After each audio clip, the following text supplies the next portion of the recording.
안녕하세요. 사랑하고 존경하는 성도 여러분. 동경 한국인교회 소식을 함께 나눌 수 있게 되어 진심으로 기쁘게 생각하며 교회를 대신해서 감사의 인사를 드립니다.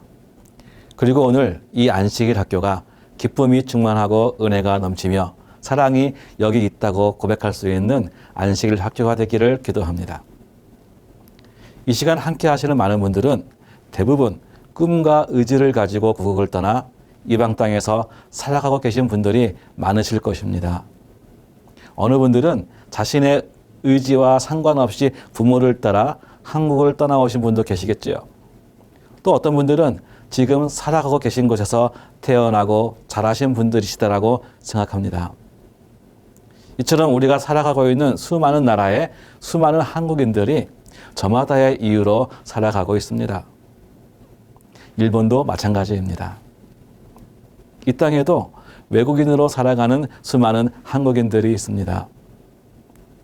일본의 체류 비자와 영주권 등을 가지고 살아가는 사람이 약 40만 명 있습니다. 그리고 귀화하여서 살아가는 분들이 40만 명 이상 있다고 봅니다. 또한 통계에 잡히지 않는 분들이 몇 분 계시는데 이걸 다 합치면 한 90만 명 정도가 한국인으로서 이 땅에 살아가고 있다고 보시면 됩니다. 이 90만 명 정도의 한국인들을 더 자세히 들여다보면 북한을 고국으로 삼고 살아가는 사람들이 있고요. 또 남쪽을 고국으로 삼고 살아가는 사람들이 있습니다.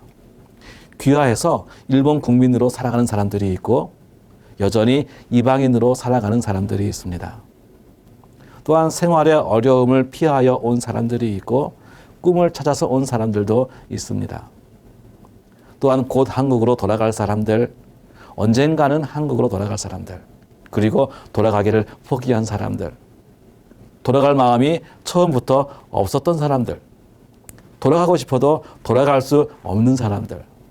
이처럼 일본에는 살아가는 사람들 숫자만큼 다양한 사연을 갖고 살아가는 한국인들이 있습니다. 이들에게 동경 한국인교회는 때로는 고향 같기도 하고 누군가에게는 친정 엄마 같았으면 좋겠다는 생각을 해봅니다. 동경 한국인교회는 일본에 영주하는 분들보다는 잠시 일본에 거주하는 분들의 비율이 더 많았었습니다. 그런데 2011년 동일본 대지진과 쓰나미가 있을 때 많은 한국분들이 귀국하였고 그 후에 코로나로 인하여서 유학생과 주재원들의 수가 급격히 줄어들면서 자연스럽게 일본에 영주하기로 생각하신 분들의 비율이 더 많아졌습니다. 덕분에 현재 교회에 출석하시는 성도들이 이제 일본에 영주하는 제일 한국인들을 대상으로 하는 선교 활동이 더욱더 활성화되어야 한다는 생각을 하기 시작했습니다. 세계 곳곳에 수많은 한인교회가 있고 다들 어려움 가운데에서 한인 선교를 위해 수고와 헌신을 아끼지 않고 계시다고 생각합니다. 일본도 마찬가지입니다. 특히 한인교회 역사는 꽤 길지만 아직 여러 가지로 선교적 정예와 숙제를 안고 있습니다. 무엇보다도 출석 성도가 적다는 것입니다. 현재 매주 안식일 어른 25명, 어린이 8명 정도가 정기적으로 출석하고 있습니다. 그리고 한국에서 가장 가까운 이웃나라이면서 90만 명의 한국인들이 살아가는 이 나라에 한국인 교회가 동경 한국인교회 한 곳뿐이라는 사실입니다. 오사카에 있었던 한인교회가 문을 닫은 지 수년이 지나고 있습니다. 동경 한국인교회도 현재는 자체 건물이 없어 다른 일본인 교회를 안식일 오후에 3시간 동안 임대해서 예배를 드리고 있습니다. 일본인 교회다 보니 같은 재림교회임에도 불구하고 사용함에 있어서 여러 눈치를 봐야 하는 형편입니다. 사용 시간을 정확히 지켜야 하고 매달 5만 엔의 사용료를 지불하고 있음에도 성도의 교제를 위한 예배 후에 식사도 아직 허락을 받지 못한 상태입니다. 물론 작년까지는 10년 전에 구입하여 그동안 잘 사용하던 건물이 있었으나 낡고 보수할 것이 너무 많아서 유지보수의 한계를 느끼고 결국 매각을 결심하였고 지금은 다시 교회로 사용할 건물을 찾고 있는 중입니다. 수십 년의 교회 역사가 있음에도 아직 교회다운 교회를 가져보지 못한 성도들이 이번에야말로 제대로 된 교회를 준비하여 교회의 다음 세대들이 교회 건물에 대한 부담 없이 오직 제일 한국인 선교회만 전념할 수 있게 되기를 간절히 기도하고 또 준비하고 있습니다. 일본에서 한국인 교회가 예배와 선교에 전념하기 위해서 필요한 건물을 가지려면 약 2억엔 정도가 필요합니다. 현재 진행 건물 매각 금액과 함께 여러 성도와 한국교회가 헌신해 주셔서 약 1억엔이 준비가 되었습니다. 앞으로 1억엔만 더 준비하면 되는데 다시 저희 앞에 또 하나의 큰 산이 앞길을 막고 있는 상황이 발생하였습니다.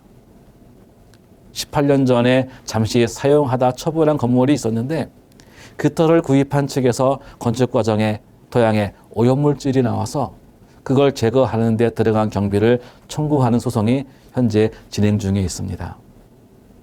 지금 상황에서는 2천만 원 정도를 교회가 보상해 주어야 합니다.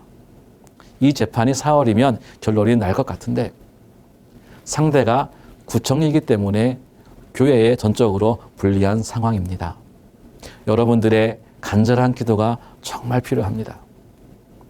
특히 일본의 하나뿐인 한국인 교회로 인하여서 도쿄에서 먼 곳에 사시는 분들 또 지방에 사시는 분들은 교회 출석이 어렵고 그나마 가까운 곳에 일본인 교회가 있으면 다행이지만 그렇지 못한 곳은 안식일 예배 참석이 불가능한 것도 많이 있습니다. 물론 유튜브 등의 온라인 예배에 참여하실 수도 있지만 성도가 대면하여 드리는 예배와 함께 하는 교제에서 경험할 수 있는 많은 은혜를 받지 못하는 것도 사실입니다. 그래서 동경 한국인 교회는 지금까지의 교회 이름에 동경이라는 어떤 지역을 한정하는 단어가 주는 한계를 넘어서고자 제일 한국인 재림 선교회라는 이름으로 일본 전역에 살아가고 있는 제일 한국인들을 대상으로 선교 활동의 폭을 넓혀가고자 하고 있습니다. 동경 한국인 교회는 그동안 유학생과 주재원 그리고 일본에 정착할 계획이 없이 잠시 일본에 거주하신 분들이 많은 교회였습니다. 그러다 보니 오랜 시간 교회를 지키고 섬겨온 성도들이 많지 않은 것이 제일 한국인 선교에 있어서 약점으로 작용하고 있기도 합니다. 한편 일본 선교의 가장 큰 장애물 중 하나는 비싼 교통비입니다. 교회에서 조금만 멀어도 안식일에 교회 출석이 부담이 될 정도입니다. 예배를 드리는 3시간 동안이면 주차비가 1,500엔 정도가 나옵니다. 고속도로를 1시간 정도 가면 2,500엔 정도의 통행료가 발생합니다. 대중교통도 저렴하지 않습니다. 수도권에서 조금 떨어진 곳에 위치한 대학에 다니던 한 유학생은 교회에 오는데 대중교통으로만 5,000엔이 들기 때문에 기숙사에서 온라인으로 예배를 드릴 수밖에 없게 된 경우도 있습니다. 타국에서 함께 한국인들과 교제하고 예배하며 신앙을 하는 것이 쉽지가 않습니다. 많은 경우에 점점 교회에서 멀어지고 또 신앙에서도 멀어지는 경우가 많았습니다. 이러한 문제를 해결하려면 동경 한국인 교회뿐 아니라 일본에 더 많은 한국인 선교의 거점이 정말 필요합니다. 제일 한국인 선교를 위해서 한국인 교회와 한인 선교 활동이 많이 정착된 미주 지역 한인 교회 성도님들의 많은 경험과 지혜를 배우고 싶습니다. 비록 형편과 상황이 다르다 할지라도 동포를 사랑하고 구원하는 일에 있어 우리의 사명은 하나이기 때문에 여러분들의 소식과 관심은 저희들에게 큰 힘이 되고 용기가 될 수 있습니다. 무엇보다도 우리의 자녀들에 대한 신앙의 개선과 이민 1세대에서 다음 세대로 넘어가면서 우리 신앙 공동체에서 사용하는 언어 등에 관한 문제를 어떻게 극복하고 계신지 알고 싶습니다. 혹 일본에 오실 일이 있으시면 저희 교회에 꼭 연락을 주시기 바랍니다. 여러분들로부터 많은 것을 듣고 배우기를 정말 간절히 원합니다. 여러분들의 경험이 동경 한인교회에 큰 힘이 될 것입니다. 마지막으로 작년에 경험하였던 일을 함께 나누기를 원합니다. 작년 5월 한국에 계신 한 목사님에게서 한 통의 메시지를 받았습니다. 아시는 분 중에 일본에 거주하고 있는 형제가 계신 분이 있는데 최근에 연락이 되질 않아서 걱정이라는 것이었습니다. 여러 수소문 끝에 그분이 병원에 입원 중이라는 사실과 이미 온몸에 암이 전이된 상태여서 여생이 얼마 남지 않았다는 것을 알게 되었습니다. 시간은 없는데 코로나로 인하여서 한국의 형제분들이 일본에 올 수도 없고, 그렇다고 가족도 아니고 아무 관계도 없는 제가 병원을 가도 병문안이 불가능한 상황이었습니다. 그렇게 2, 3일을 발만 동동거리며 지내다 6월 24일 예비일이 되었고, 주말이 지나면 후회할 일이 생길 것 같아서 무작정 K자매가 입원해 계시는 도쿄 국제국립의료원을 찾아갔습니다.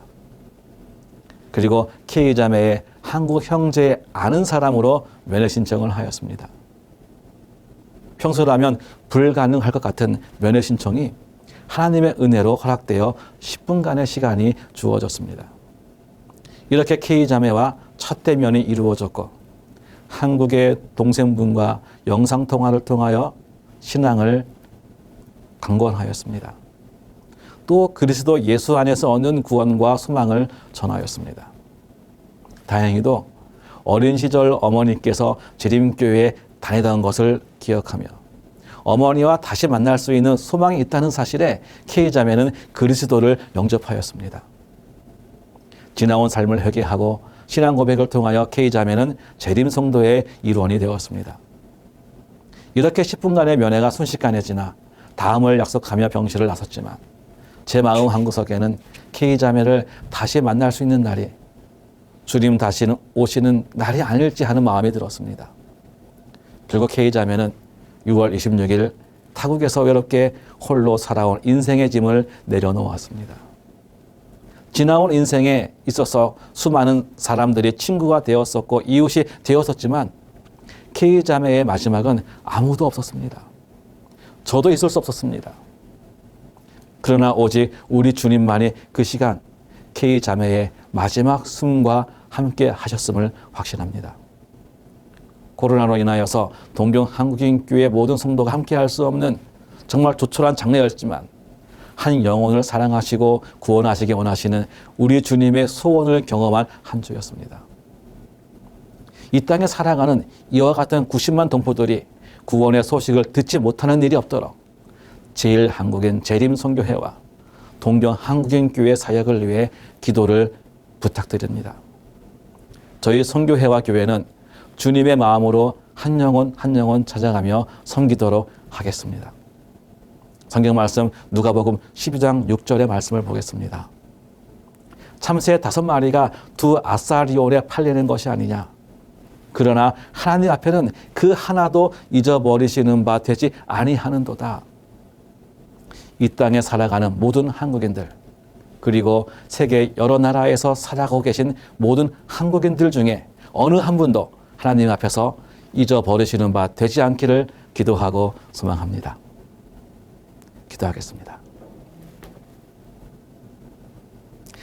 은혜로운 우리 아버지, 세계 곳곳에 흩어져 살아가는 우리 한인 디아스포라, 그러나 우리 하나님께서 우리에게 구원을 주셨고 믿음의 공동체를 통하여서 우리가 한 소망을 가지고 살게 하셨으니 감사를 드립니다.